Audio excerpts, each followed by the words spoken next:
Yo, what's good YouTube? It's YBC. I'm back bringing a video, and in this video I am bringing another defensive setting tutorial, and in this tutorial I'm going to be explaining all of the defensive settings and what they mean. So for example, the off ball pressure, I will be explaining everything in the off ball pressure, all the settings, and I'll be explaining which one I like to use the most and which one I prefer to use.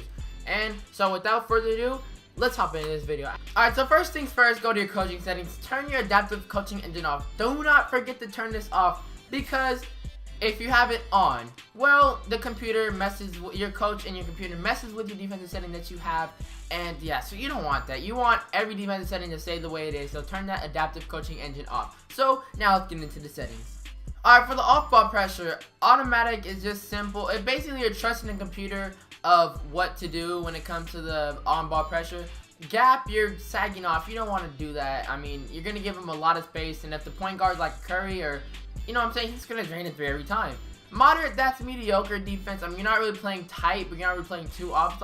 It's like kind of laid back defense a little bit. And tight is pretty much playing him tight. You're in his grill. You're making sure he doesn't like shoot in your face, and you're trying to make sure he doesn't blow by you. And smother is just being all over the defender. You're all over the defender, just absorbing him and trying to play defense. You're just all in his grill. But smother is easy to go by. It is easy to go by, blow by a computer when they smother you. So I prefer to have it on tight. For the off ball pressure, automatic, like I said, for pretty much automatic for everything, you're trusting the computer, and the computer kind of determines what they're gonna do. So for the automatic off ball pressure, you're basically just trusting the computer. For gap, this is just sagging off between you and your opponent. So you have a guy on the wing, you put gap. If he's a knockdown shooter like Klay Thompson, you're gonna splash that through every time. You're sagging off, you're way off of him. That's what gap is. Leave him is even worse than gap. You guys might think that gap's worse than leave him, but leave him is worse than gap if it's somebody on the wing like a knockdown shooter. Although if it's a big man like Bill Russell or something like that, leave him. You know what I'm saying? It all depends on who is on the wing and who is there. You know what I'm saying? I did make another defensive tutorial a little while ago. I explained the kind of like the rules when it comes to the off ball pressure and off ball pressure. Kind of like, for example, with the on ball pressure, I prefer to have it for the off ball pressure. I prefer to have it on tight when a 3-point ball is like 84 or higher. You know what I'm saying? Like, there's different settings and 3-point ratings that I did for the tutorial. I will have that link in the first link in the description. Go check that out. I explain more in depth of the on ball and off ball pressure. So let's get back in the video. Off ball pressure is leave him. That's not really, I mean, it's like I said, if you have Bill Russell, it's fine, leave him. But moderate is kind of like the on ball moderate. It's like not too aggressive, but not too laid back. Kind of like a little bit lazy. But I mean, kind of like on ball. Off ball is similar to on ball when it comes to moderate in these settings. So moderate is like kind of laid back. Tight, you're playing in a passing lane. You are guarding the defender tight. And deny ball is just all up in his grill, kind of like smother. Smother and deny ball just like all up in the grill. Like, it's easy to backdoor you with deny ball. So for the off ball pressure, I prefer to have that on tight. Now force direction, automatic. So automatic, like I said, you're trusting your computer. Middle, you're forcing him middle, and baseline, you're forcing him to the baseline. You don't want to go middle, because middle just usually the opponent's able to break down your defense. So that being said, automatic is the way to go. On ball screen, automatic, you're trusting your computer. Like I said, pretty much every single time, the automatic is trusting your computer for all of these. Go over, you're going over, and now the pro to this is that you can go over and he won't knock down a 3. And so yeah, that's the pro when it comes to over. Just going over on the screen. Going under, you're simply going under and being a little bit laid back, and he's able to shoot a 3. Although if it's somebody like Shaun Livingston, a point guard like that, he's not gonna shoot the 3. Just basically pick your poison and pick what you do when it goes over and under. Switch, you just simply switching the screen. Ice is somewhat kind of cheating the screen a little bit. I don't really like to do the ice, and it kind of throws it off. There's a lot of negativity to this. Well, so with that being said, I like to go over when it comes to the off-ball screen. I like using the center, but I don't like giving up the 3, so I'm going over. Hedge, automatic, you're letting your computer do the thing. Hedge, with no hedge, I mean, you're pretty much just not hedging over the screen. Hedge to the screen means you're fighting over it tough. Like, soft hedge means you're kind of like not really fighting over it that much. I mean, you're kind of like cheating a little bit. You're kind of cheating your ball handler from turning the corner and scoring a layup. So you're kind of cheating the screen when it comes to the soft hedge. The bad thing is you do get a lot of switches with the soft hedge. So if you get a switch with a point guard and big, pass to the big man in the post, and the offensive player will just destroy your guard. But if you guys have it on hard hedge, that will kind of make it a little bit worse when it comes to that hedge. Like, yeah, you'll be cheating and you'll cut them off and stuff like that, but when it comes to the hedge, you guys are going to want to double team the screen if you guys do choose the hedge, although I prefer to go automatic. But yeah, if you guys use soft hedge or hard hedge, be sure to press the L1 button and double team them off the screen. Try and get a bump steal, and then use the guy over to cut off the cutter, the roller, so you get a steal that way. Leave the guy in the corner. I mean, you're double teaming at the top, and there's somebody in the corner wide open. You're double teaming at the top in 2K. Chances of them throwing it over the head are very likely, just because 2K is so broken. And so yeah, if you guys are gonna do hard hedge or soft hedge, make sure to press L1 off the screen and double team them. Double, you're just simply double teaming off the screen. But anyways, I like to have the hedge on automatic.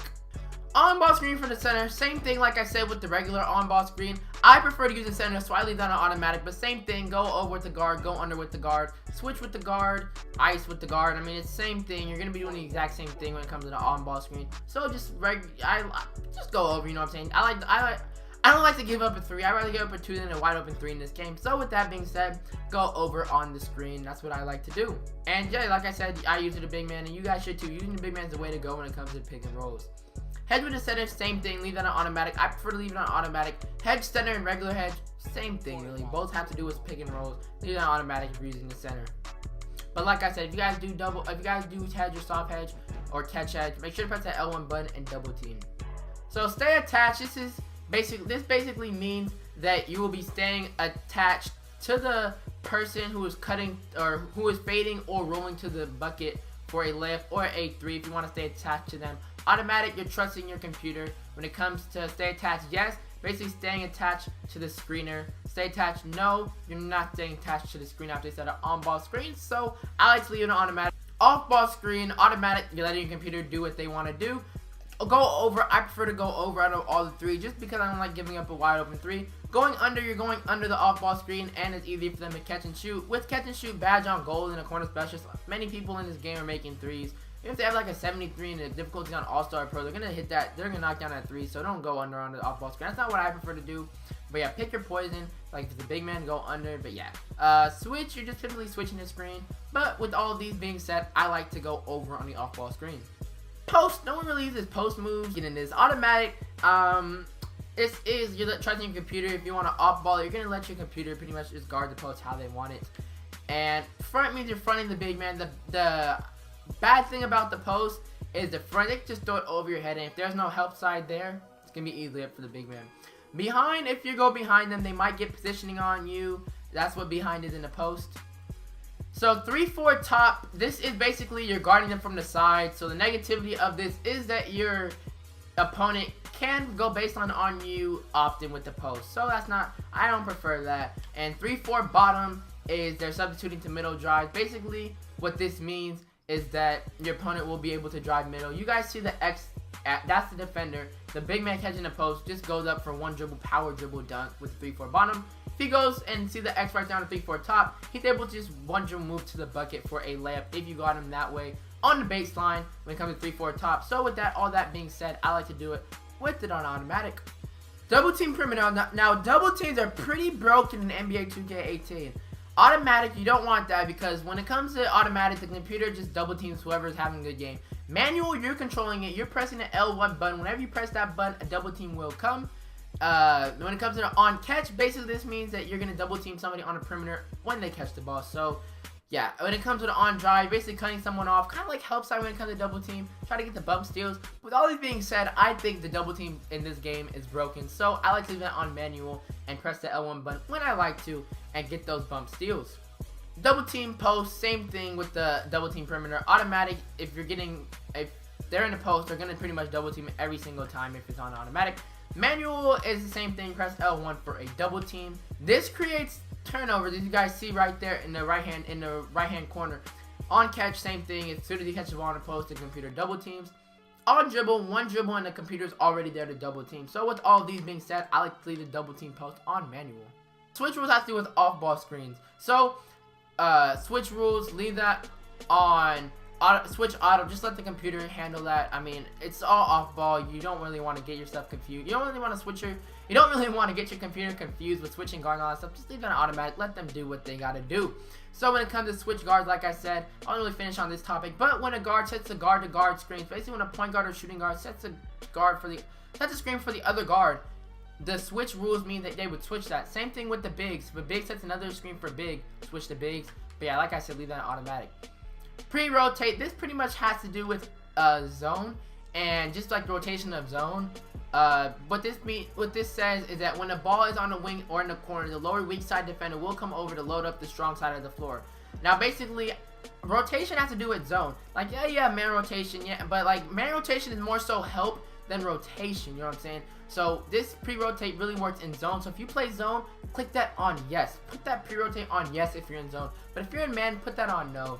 I mean, it's all up to you. This is what I prefer. When I'm in man, I go no. When I'm in zone, I go yes. So I'm in man, I mean, it doesn't really matter. I mean, I'm not really going to show you guys any gameplay. But like I said, if I was in zone, I would do yes. If I was in man, I would do no for the pre-rotate.